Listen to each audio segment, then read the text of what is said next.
toute personne à qui Dieu a confié une responsabilité, une autorité, et il trahit ceux qui sont sous sa responsabilité, sous son autorité, eh bien, le jour où il mourra, quand il devra mourir, eh bien, il ne rentrera pas au paradis.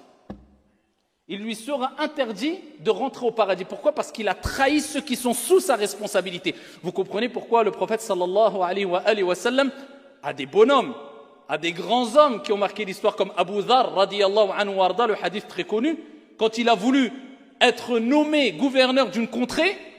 Abu Dhar, un grand compagnon qui a marqué l'histoire, Sahaba, on peut faire ce qu'on veut, jamais aucun être humain ne pourra atteindre ne serait-ce que 1% de ce qu'ils ont fait comme bien et la valeur qu'ils avaient auprès de Dieu. On peut faire des actions qu'ils n'ont pas fait eux, hein.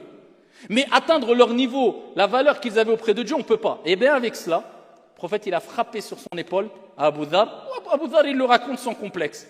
Il a frappé sur son épaule et a dit Ya Abu Dhar, Ya Abu Dhar. Et il lui rappelle quoi? La responsabilité, c'est lourd, c'est énorme. Et c'est une source de regret au jour de la résurrection. En bref, il lui dit, reste à ta place, c'est pas pour toi ça. Et il dit, sauf pour celui qui l'aura assumé pleinement. Donc là, on est entre deux choses. J'ai peur de prendre les responsabilités, d'accord, pas de problème. Mais dans tous les cas, tu as une part de responsabilité. Ça ne veut pas dire j'ai peur de prendre les responsabilités, je n'en prends plus, je fuis. Parce que là, tu retombes dans une autre erreur, fuir les responsabilités. Et tu ne pourras pas. Parce que tu rendras des comptes sur toutes les responsabilités. Et ils sont nombreuses. Donc tu dois assumer les responsabilités, mais tu les assumes selon tes capacités et tu ne vas pas au-dessus de tes capacités.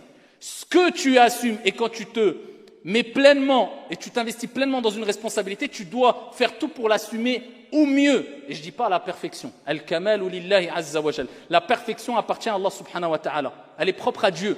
Mais tu dois l'assumer au mieux.